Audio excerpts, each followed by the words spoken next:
Europa, Asia y Medio Oriente, vistos con la mirada experta de la internacionalista Lourdes Zubieta, en Así está el mundo. Comenzamos.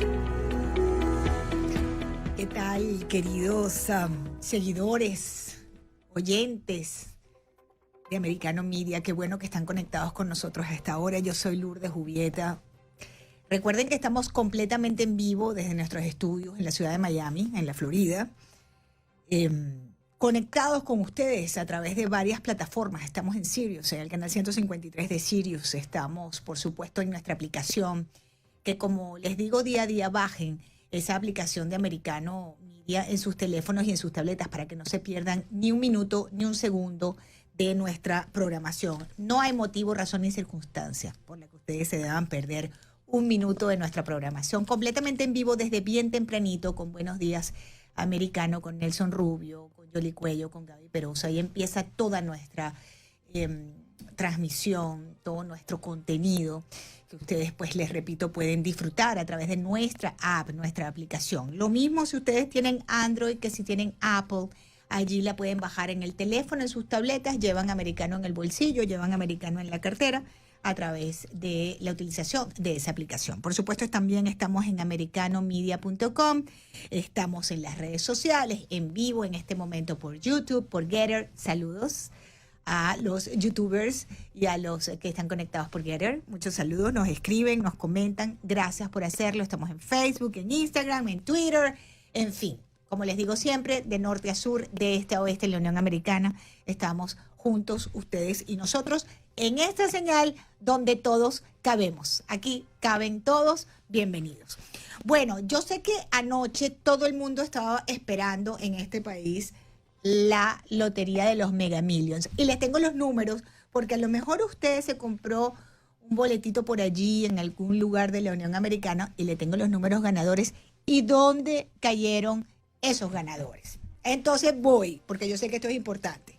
Los números del Mega Millions que tenía, wow, $1,000 millones aproximadamente, estoy viendo por aquí, acumulados para ese 830 millones de dólares. Bueno, los números 7, 29, 60, 63, 66 con la bolita de la suerte que es el número 15. Pero les voy a decir dónde están los ganadores. Así que atención, California, Florida, New Jersey, New York y Ohio.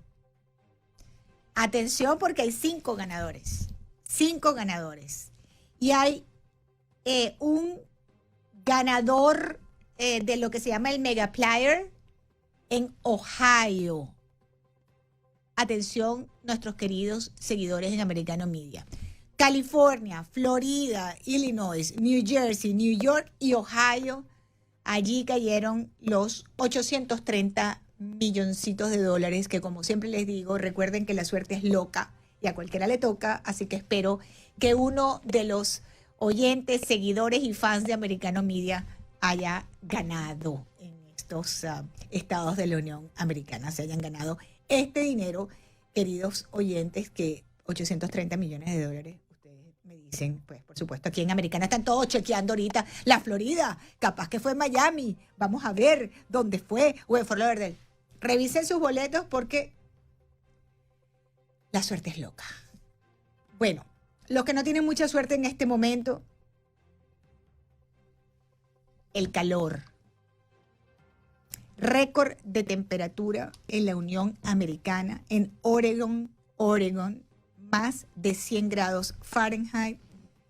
Los reportes preliminares indican que en Oregon rebasaron los termómetros los 100 grados Fahrenheit, lo que confirmaría esta previsión de los meteorólogos sobre que este ha sido el día más caliente hace unas horitas en la Unión Americana, el día más caliente. Reportes preliminares del Servicio Meteorológico Nacional señalan ese termómetro alcanzó en Portland, Oregon, más de 100 grados Fahrenheit, queridos oyentes. Filadelfia, 99 grados Fahrenheit. Newark, Nueva Jersey, tuvo su 5º día consecutivo de más de 100 grados. Estamos hablando de Boston. Superó también los 100 grados y superando además récords. Desde 1933 en Boston no se tenían 100 grados Fahrenheit de temperatura. Lógicamente estamos en verano, pero esas son temperaturas que no se veían pues allí desde 1933, imagínense ustedes, ¿no? Tenemos también alrededor de 800 personas comparativas que están aquí haciendo, con complicaciones serias de salud por el tema de las temperaturas. Hay récords iguales o mayores al año pasado. Y bueno, esto va a continuar, que es algo importante decírselo, por lo que, mis queridos oyentes y seguidores de Americano, atención con el tema del calor, porque la ola de calor continúa. Así que bueno, en medio de este panorama, estas temperaturas, esta situación que tenemos en los Estados Unidos, hay una nueva caravana, queridos oyentes y seguidores de Americano, que se instala ahora a las afueras de la aduana en México a reclamar que no los dejan pasar hacia Estados Unidos, que le están poniendo dificultades para ellos poder llegar a los Estados Unidos. Y nuestro ingeniero Cristian Bonet, que está al mando de los controles de Americano, nos va a poner este reportaje que tenemos listo para ustedes. La nueva caravana de más de 4.000 migrantes del sur mexicano instaló un campamento improvisado fuera del Centro de Atención Integral al Tránsito Fronterizo de Huixtla para presionar por una solución migratoria. Tras caminar más de 50 kilómetros desde Tapachula, en la frontera con Guatemala, este grupo de migrantes recolectó leña y armó un fogón para preparar comida en lo que esperan la atención de las autoridades del Instituto Nacional de Migración, INM. El migrante venezolano Daniel Rodríguez denunció que las autoridades en México les han puesto trabas para llegar a Estados Unidos. Nos están poniendo mucha traba, muchas paredes para llegar a nuestro destino. De verdad que no somos enemigos del gobierno de México ni del pueblo de México. No somos enemigos. Somos emigrantes que venimos huyendo del hambre de nuestros países, de Latinoamérica, de Asia, de África. Venimos huyendo de todas las crisis de las políticas que hay en nuestros países. Dentro de su petición está un permiso temporal para transitar hasta la frontera con Estados Unidos. Si no reciben respuesta, avanzarían por la carretera costera hasta encontrar un nuevo punto donde los escuchen. Niños y mujeres reportaron malestares tras su intenso caminar por la falta de alimentos y muchos han empezado a enfermar con tos y gripe. En la entrada de la aduana de Huixtla hay elementos de la Guardia Nacional con equipo antimotines que resguardan el inmueble federal para evitar que ingresen de manera desordenada. Este grupo de migrantes había permanecido 2 semanas acampando a las afueras de regularización migratoria y al no tener respuesta por parte de las autoridades salieron caminando en esta jornada.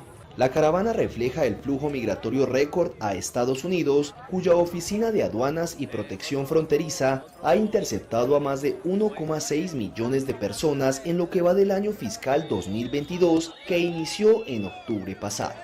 Y justamente vamos a hablar hoy desde México por un decomiso que han hallado, un decomiso que han hecho en la capital mexicana de casi 2 toneladas de cocaína que venían, ¿no? En su mayoría estaban predestinadas hacia los Estados Unidos, hacia Los Ángeles, entiendo que iba esa droga. Pero antes de eso quería contarles, y antes de hacer la primera pausa en el programa, quería contarles que el number 45, el presidente Trump, reapareció hace unas horas en Washington. El presidente Trump volvió al lugar al que no volvía, desde que el presidente entregó la presidencia, el expresidente Trump no volvía a Washington. Regresó este martes por primera vez a Washington y ofreció un discurso allí a sus seguidores, donde él ha arremetido, ¿no?, duramente contra la administración de Joe Biden. Joe Biden es hoy por hoy el presidente más impopular que ha tenido este país desde la Segunda Guerra Mundial, pero además impopular en sectores importantes que antiguamente se decantaban por el voto más liberal, por el voto demócrata. Estamos hablando de los más jóvenes, estamos hablando de los afroamericanos, estamos hablando de los hispanos. Bueno, todo eso ha cambiado y en el tema de los hispanos solamente, según una última encuesta, tiene un 19% de aprobación Joe Biden y su administración, ¿no? Bueno, el expresidente Trump decía en su regreso a Washington para participar en este encuentro que Estados Unidos, la prensa en Estados Unidos lo había perseguido como nunca antes en la historia de este país. Una prensa que, según explicaba Trump, ya no es ni libre ni justa. Y ha dicho también que quieren hacerle daño para que ya no pueda volver a participar en política, que no vaya a poder volver a trabajar para ustedes, dijo el presidente Trump. Y dijo también, nuestro país se va al infierno rápidamente. Ciudades que regidas por los demócratas se han convertido en zonas de guerra, controladas por los drogadictos y los vagabundos, en las que los satanistas que se aprovechan de los niños son puestos en libertad bajo fianza. Un país cuyos dirigentes dejan apostadas las puertas abiertas para permitir que los inmigrantes invadan. Nunca ha habido una frontera peor gestionada en la historia de la humanidad, dijo el presidente Trump. Y tenemos un reportaje sobre lo que fue esa reaparición en Washington del presidente, del número 45. Vamos a escuchar. De vuelta a Washington, el expresidente Donald Trump basó en el tema de la seguridad su mensaje para que el Partido Republicano recupere el poder en las próximas elecciones. Estados Unidos primero debe significar la seguridad primero. Debemos tener seguridad. Con las mayorías que obtendremos en el Congreso y bajo el próximo presidente republicano, necesitamos un esfuerzo total para derrotar el crimen violento en Estados Unidos y derrotarlo con fuerza y ser duros, sucios y malos si es necesario. To American freedom. El ex vicepresidente Mike Pence presentó también desde la capital estadounidense su denominada Agenda de la Libertad, en momentos en los que busca distanciarse de Donald Trump. No sé si el presidente Trump y yo diferimos en algunos temas, pero podemos diferir en el enfoque. Realmente creo que las elecciones son sobre el futuro. Pence sopesa una posible candidatura para las elecciones presidenciales de 2024, en las que posiblemente se mediría con su ex compañero de fórmula. El momento político pareciera ser favorable para Pence, mientras una comisión legislativa ha resaltado su respeto a la Constitución en 2021, cuando Trump intentó infructuosamente que el entonces vicepresidente impidiera la certificación de los resultados electorales, basándose en argumentos falsos de fraude. Trump, por su parte, está bajo el escrutinio del Congreso y de la Casa Blanca por su papel en el asalto al Capitolio el 6 de enero de 2021.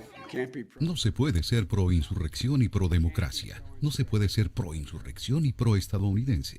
Los mítines de los líderes republicanos ocurren a 4 meses de las elecciones legislativas de medio término, en noviembre, consideradas como una prueba de cara a las presidenciales de 2024. Jorge Agobián, Voz de América. Bien, Joe Biden ya dio negativo para COVID.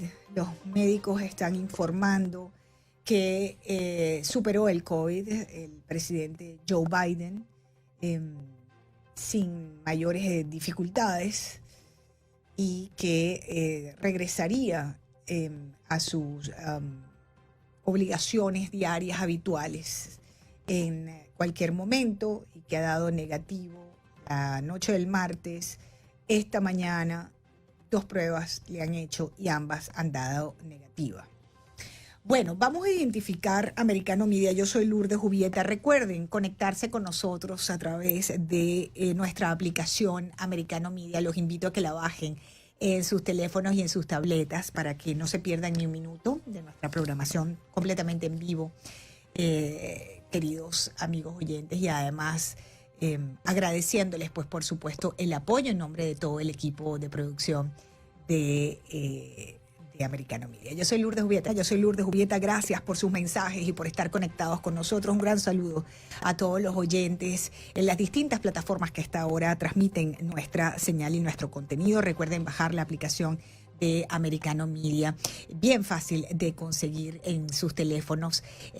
Lo mismo si tienen Android que tienen Apple, allí estamos. Bien, les contaba, queridos seguidores de Americano, que hubo un decomiso importantísimo en México, ¿no?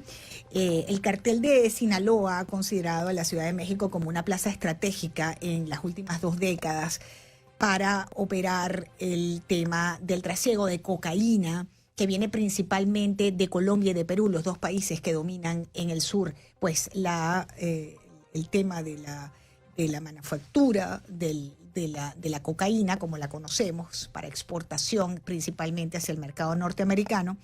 Y bueno, la noticia, queridos amigos oyentes, es que hubo un mega decomiso en la Ciudad de México, que tiene a la prensa alborotada, porque estamos hablando de 1 tonelada y algo más de cocaína que tenía como destino final, según entendemos, ya nos vamos a ir para México, la ciudad de Los Ángeles. Y precisamente a esta hora déjenme conectar con nuestra compañera periodista Carolina Amezquita, que nos atiende desde la capital de México. Qué bueno tenerte en el programa, Carolina. Bienvenida a Americano. Te saluda Lourdes Jubieta.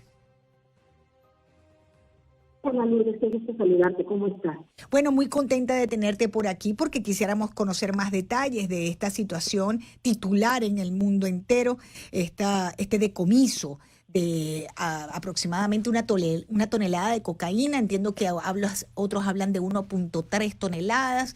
¿Qué fue lo que pasó aquí? Háblanos un poco sobre esto.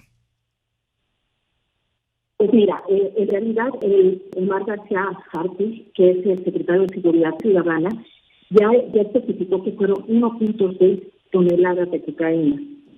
Esto se encontró en camiones que, bueno, el valor estimado de este decomiso es de $19.5 millones. Lo que se comenta es que esta cocaína fue trasladada desde el territorio colombiano hasta Puerto Escondido en el estado de Oaxaca, en el Pacífico Sur de México, y luego vía terrestre hasta la Ciudad de México. Se preveía efectivamente que una parte de esta cocaína no solamente iba a Los Ángeles, también iba a ir al barrio de Tepito en la Ciudad de México. Toda esta es información que dio el secretario. Y bueno, efectivamente, ya lo dijiste, el resto de la cocaína se iba a ir a Los Ángeles, California. Se dice que de los detenidos, fueron 4 detenidos en uno de los autos que inmovilizaron, uno de los camiones donde se transportaba la droga, y que son originarios de Durango. Estamos conversando con la periodista Carolina Amezquita desde México. La Secretaría de Seguridad Ciudadana de Ciudad de México informó del decomiso histórico, queridos seguidores de Americano Media, de 1.6 toneladas. Eso es una tonelada, .6. Casi 2 toneladas para redondear la cifra de cocaína procedente principalmente de Colombia, que tenía como destino principal la ciudad de Los Ángeles. Nos explicaba Carolina, no sé si la tenemos de regreso, que esa droga entró por los puertos del Pacífico Sur mexicano, van hacia la capital de México y de allí entonces es que son trasladados hacia territorio norteamericano. Les recuerdo a los amigos oyentes que en este país, en los Estados Unidos, tenemos una crisis tremenda con el tema de las drogas y las muertes por sobredosis, no solamente el consumo, sino también la consecuencia de ese consumo vinculado al fentanilo, que está entrando por la frontera sur de los Estados Unidos como perro por su casa. Y bueno, queridos oyentes, eso está causando que tengamos una crisis de salud en los Estados Unidos, donde una persona cada 5 minutos fallece por sobredosis de droga. Y esta administración de Joe Biden, ni una palabra al respecto, ni una iniciativa al respecto para tratar de detener estas muertes vinculadas a este tema de la droga, y adicionalmente ni siquiera una campañita sencillita sencillita de prevención. Cristian, ¿tenemos de vuelta a nuestra periodista? Ok, bien. Entonces, queridos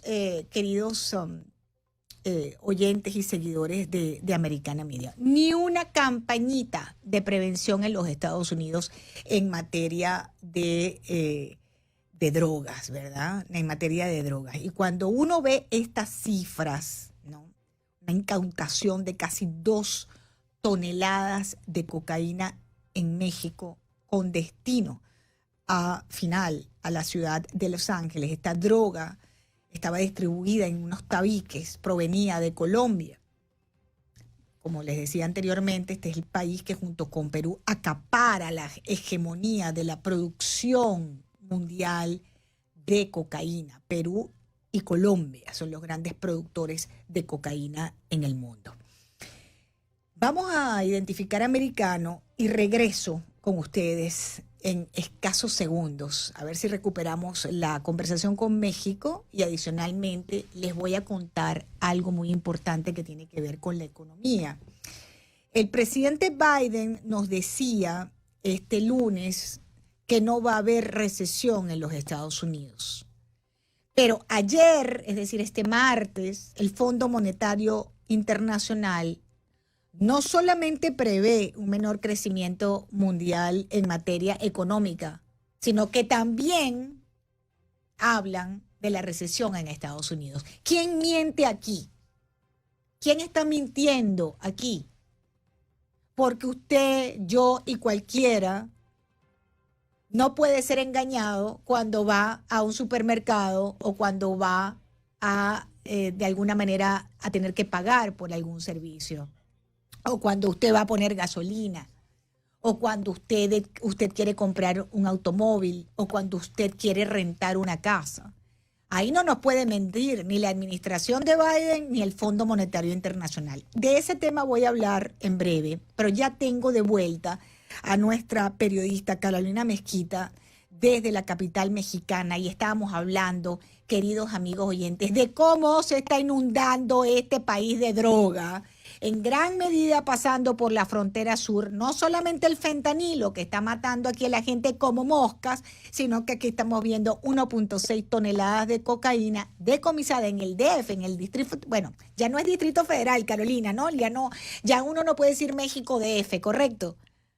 Ya es la Ciudad de México, así es, desde el 2016, si mal no estoy. Correcto, entonces desde la Ciudad de México, la capital mexicana, 1.6 toneladas de droga con un destino principal que sería la ciudad de Los Ángeles. Continúa, por favor, Carolina, contándonos sobre este suceso, esta noticia de suceso.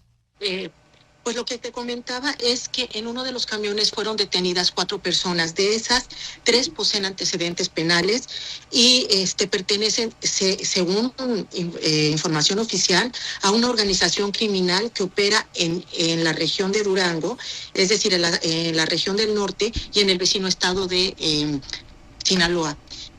Todo esto es lo que comenta el secretario, y él dijo en una conferencia que acaba de dar hace poco que estaríamos hablando por mucho del mayor aseguramiento o el mayor decomiso de cocaína en la Ciudad de México, superando la de 1 tonelada que ocurrió hace un año. Según comenta este titular, pero también es el segundo decomiso que se hace en lo que va de julio. Esto es como la información, esta es la información oficial. Claudia Sheinbaum, que es la gobernadora de la Ciudad de México, mencionó que esta es una muestra de que en la Ciudad de México no hay impunidad ni complicidad. Obviamente da los agradecimientos respectivos y bueno, obviamente también se agradece a la Fiscalía del Estado de México por el apoyo para llevar a cabo esta detención. Lo que sí me gustaría comentarte que llama la atención es que, pese a que estamos hablando de un importante decomiso, el público en general lo que ha estado comentando desde hace unos momentos es que se les hace muy sospechoso que se lleven a cabo estos decomisos en la Ciudad de México cuando la gobernadora Sheinbaum acaba de pronunciarse como una clara contendiente a la presidencia de la República. Esto debería obviamente de tenernos muy felices, muy contentos porque es algo importante. Sin embargo, no toda la gente lo está viendo con buenos ojos, sobre todo considerando que hay una política que ha llevado el presidente Andrés Manuel López Obrador y que le hemos comentado en otros momentos. Correcto. De abrazos no balazos, y que de alguna manera han permitido que el crimen organizado llegue a estos extremos. Antes jamás escuchaba que en la capital del país hubiera tanta droga. Sí. Normalmente se consideraba por eso que es noticia, era ¿no? más del sur, porque obviamente el destino final ha sido Estados Unidos por muchos años, y ni siquiera en la frontera sur. Y entonces ahora está llamando mucho la atención esto, y bueno, también hay una crítica importante, decir, bueno, en la ciudad, ¿y por qué no está sucediendo en otros estados, en donde realmente se ubican los cárteles? Entonces, bueno, esta es una situación un poco encontrada que se está dando. Y también, por otro lado, no sé si recuerdas que el 20 de junio el mandatario, es decir, Andrés Manuel López Obrador, comentó que toda esta política, toda esta campaña en su contra de que está coludido con el crimen organizado, viene de los grupos o de los grupos de poder que están en su contra. Sin embargo, él también ha sido un importante, ha luchado constantemente por hacer una legalización de drogas que aparentemente no son químicas. De hecho, el 31 de marzo dijo que hay un equipo interdisciplinario que está atendiendo todo lo relacionado con la posibilidad del uso de drogas no destructivas con efectos leves, como la marihuana, que ya está autorizada para su uso recreativo en la Ciudad de México. No sé si quieras comentarme algo más, Lourdes. Básicamente, redondeando, el origen de la droga es el cártel de Joaquín El Chapo Guzmán, que continúa operando en México, pese a que la cabeza de esa organización está presa en los Estados Unidos. Así lo ha explicado varios medios de comunicación en México. Esos centenares de paquetes con cocaína que iban ocultos en compartimientos habilitados en unas plataformas allí, en unos trailers, provenía del estado de Oaxaca, como nos decías, Carolina, pero y tenían finalmente ese destino que era Estados Unidos, pero que parte de esta droga también se iba a quedar en la Ciudad de México, específicamente, según entiendo, en la zona centro, en un barrio por allí de Tepito. ¿Qué barrio es ese? ¿Por qué la droga se iba a quedar en ese barrio, Carolina? Mira, Tepito es considerado, y de hecho su nombre popular es el Barrio Bravo, porque siempre se menciona que ahí no entran ni las autoridades. ¿Qué ha sucedido? Que el centro, Tepito, cuenta con un propio cártel, ¿no? Entonces, ese cártel es el que se encarga también de distribuir la droga dentro de la Ciudad de México. Es muy conocido la peligrosidad que existe justamente en este barrio, que está muy cerca del centro de la ciudad, donde está el Palacio Nacional, que es ahora la casa oficial del presidente. Entonces, no, para nosotros, digamos, para los mexicanos como tal, no es algo nuevo, porque conocemos Tepito, sus antecedentes. Ahí no solamente se dice que se distribuye droga, también se habla de otro tipo de tráfico, es decir, tráfico de productos de piratería, de productos de marcas de diseñador que se recrean y que se venden en Tepito, de tenis, etcétera, etcétera. Y esto es de antaño. Es en la delegación Cuauhtémoc, bueno, ahora la alcaldía Cuauhtémoc, que es la que forma justamente donde se encuentra el Palacio de Gobierno actual. Donde vive el presidente. Gracias, Carolina, por acompañarme. Carolina Mezquita, periodista directamente desde México, con esta información. 1.6 toneladas de cocaína decomisadas en la Ciudad de México, la capital mexicana, con destino final de Los Ángeles. Y eso es noticia porque no hay antecedentes de un decomiso tan importante de esta cocaína que provenía de Colombia, y como les decía, el objetivo, el destino final era California, ¿no? Vamos a identificar la emisora, nuestra señal americana, y ya regresamos. Bien, les decía, queridos amigos oyentes, que el presidente Joe Biden nos decía a comienzo de semana que en los Estados Unidos no había la posibilidad ya de haber una recesión, porque él estaba manejando unos números que indicaban que no iba a haber una recesión. Aquí analistas serios importantes dicen no que viene una recesión, que ya estamos en recesión. Pero luego viene el Fondo Monetario Internacional hace unas horas y nos dice que la recesión es mundial. Eso mientras que en China, atención, en China han vuelto a confinar a 1 millón de personas en Wuhan, de donde salió el virus chino. ¿Se acuerdan cuando nos decían que no podíamos decir virus chino porque era racista? El virus chino salió de un laboratorio chino en China. El virus no es surafricano, no es tejano, no es francés, es chino. Le guste o no le guste, salió de un laboratorio en China, entonces es chino.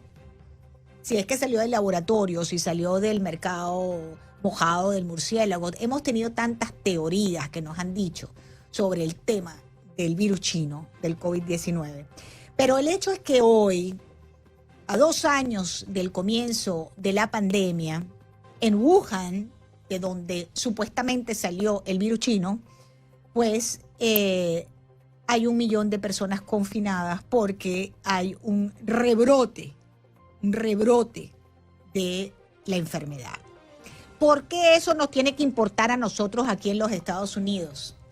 Bueno, nos tiene que importar porque parte de la situación económica, de la crisis, de las dificultades económicas mundiales tienen que ver con lo que pasa en China.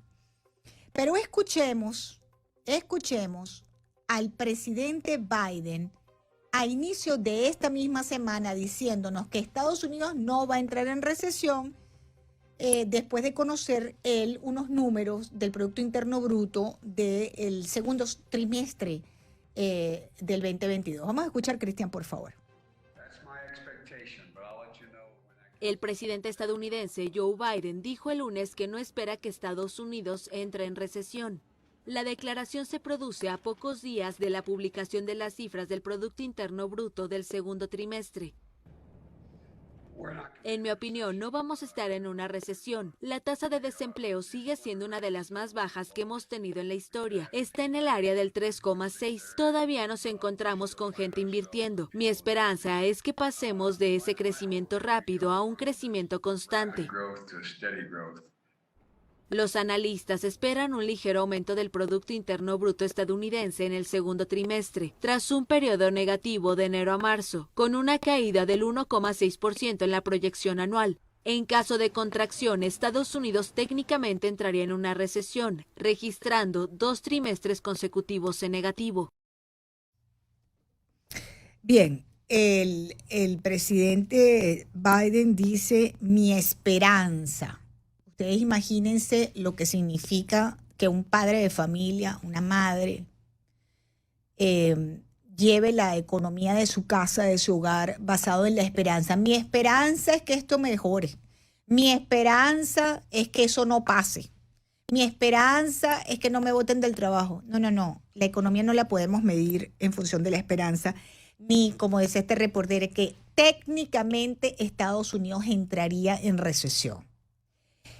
Hechos, números, Fondo Monetario Internacional rebajó 2 días después de lo que dijo Biden, 24 horas después, no 2 días, 24 horas después de lo que dijo Biden, el Fondo Monetario Internacional rebajó la proyección de crecimiento económico mundial a 3.2%. Ese crecimiento del PIB global será menor que el que habían proyectado inicialmente por la alta inflación, la guerra en Ucrania, la situación en China, que les mencionaba antes, que no acaban de reactivarse completamente, cortesía también del virus chino.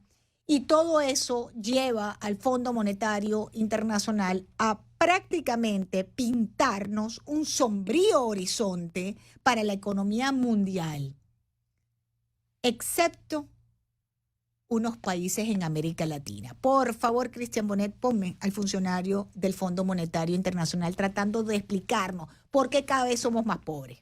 Risks to the outlook are overwhelmingly tilted to the downside.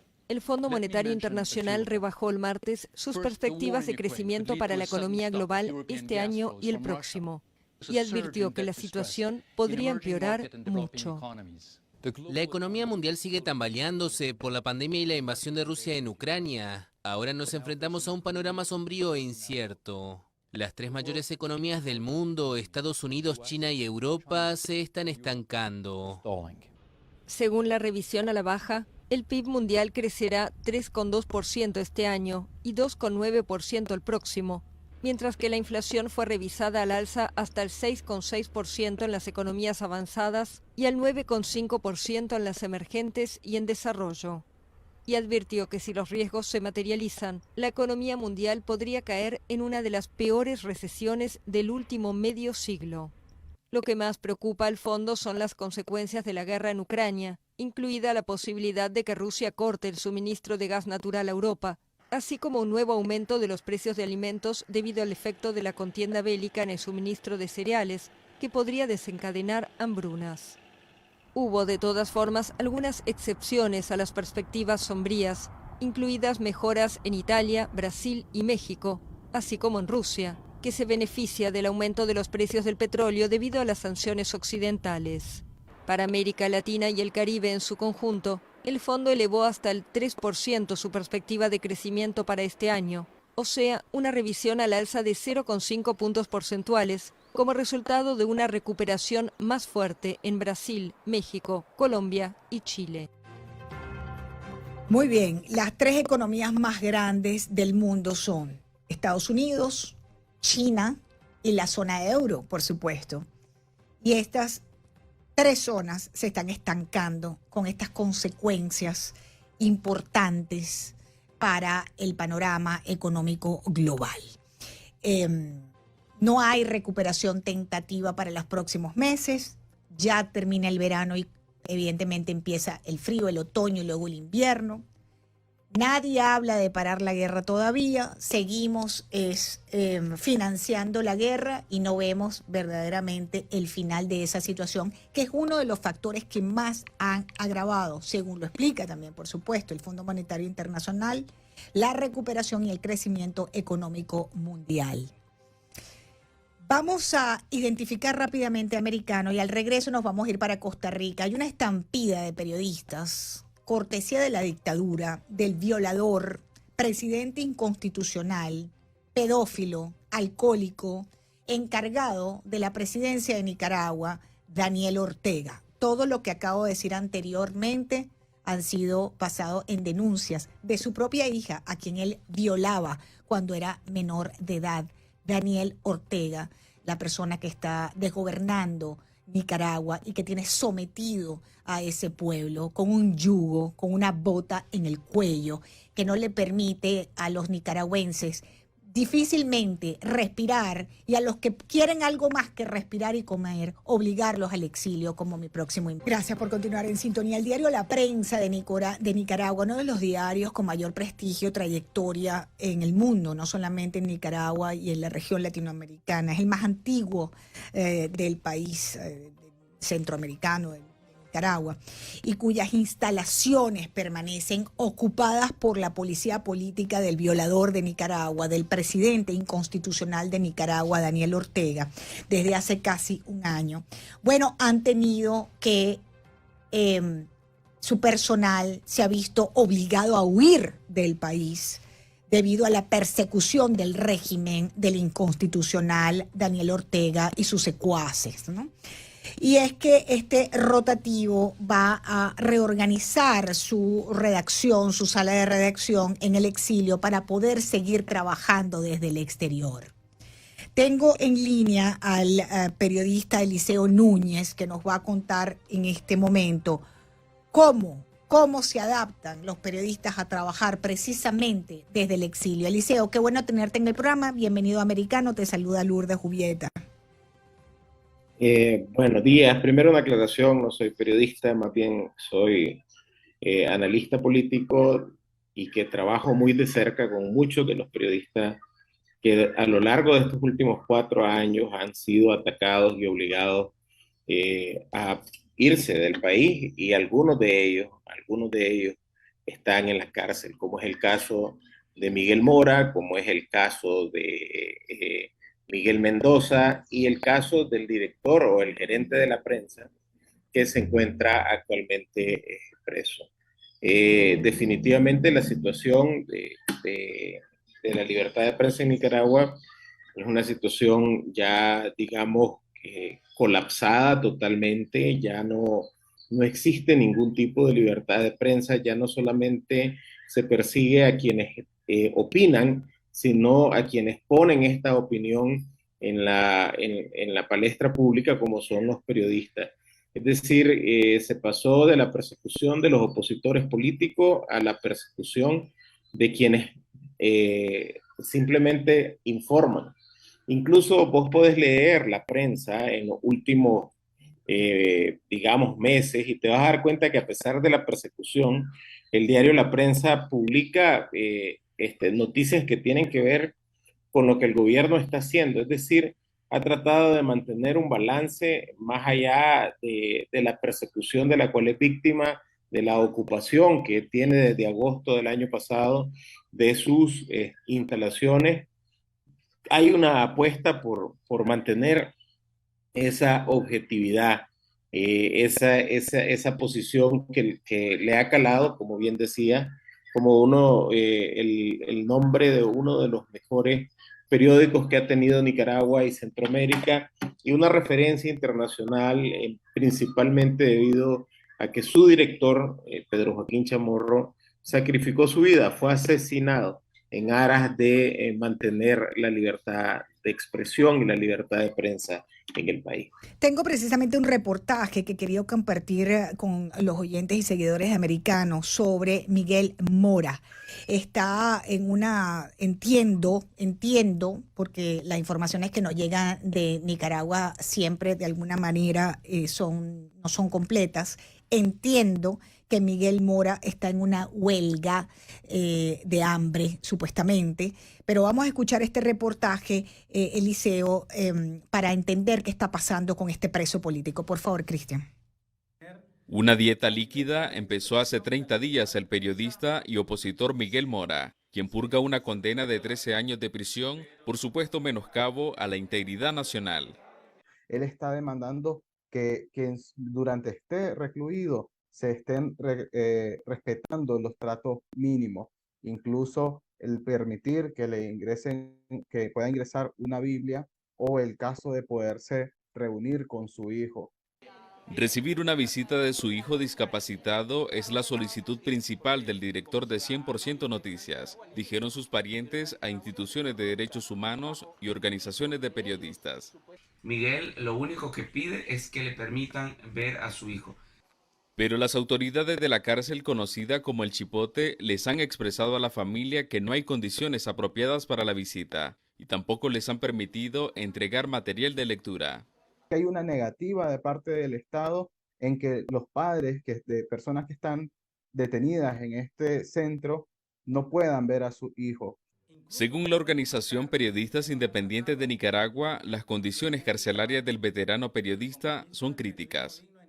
Conocemos que la situación de los que se encuentran en el Chipote y en el resto de sistemas penitenciarios de Nicaragua es deplorable. No les permiten el ingreso de Biblias para los que lo han solicitado y no permiten tampoco el ingreso de cobijas para el frío. Las autoridades del Ministerio de Gobernación no se han pronunciado sobre las demandas del periodista y sobre su estado de salud por adherirse a una dieta líquida. Donaldo Hernández, Voz de América.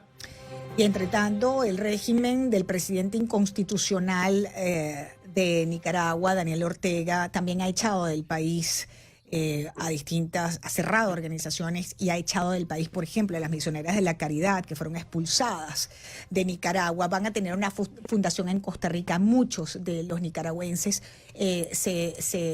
se cobijan en Costa Rica. Pero en materia migratoria, queridos oyentes y seguidores de Americano, más de 250,000 personas han abandonado el país y otras 560,000 más quieren emigrar. ¿Cuál es la situación migratoria? Me quedan escasos 2 minutos, Eliseo. Mira, dramático. Si la situación sigue así, para finales de este año va a haber migrado el 3% de la población de Nicaragua. O sea, cuando vos lo ves en cifras, vos simplemente decís son 180.000, 190.000 personas, pero cuando tenés un país de 6 millones de habitantes, te estás dando cuenta que en los últimos 2 años ha migrado el 3% de toda la población de Nicaragua. Y de seguir este ritmo, ya para finales del 2023 habrían emigrado aproximadamente el 8%, porque hay incrementales que se están viendo. Y lo más dramático de esto es que hay lo que se conoce como una fuga de cerebro. La gente más capacitada está yendo fuera del país y la gente más joven. Es decir, en el caso de que Daniel Ortega cayera mañana, la reconstrucción del país va a costar mucho más, porque la capacidad técnica del país ha sido mermada y drenada por la represión. Y cuando vos ves los picos de la represión y lo comparás con los picos de la migración, te percatás que en esta ocasión no es económica, es una migración básicamente por motivos políticos.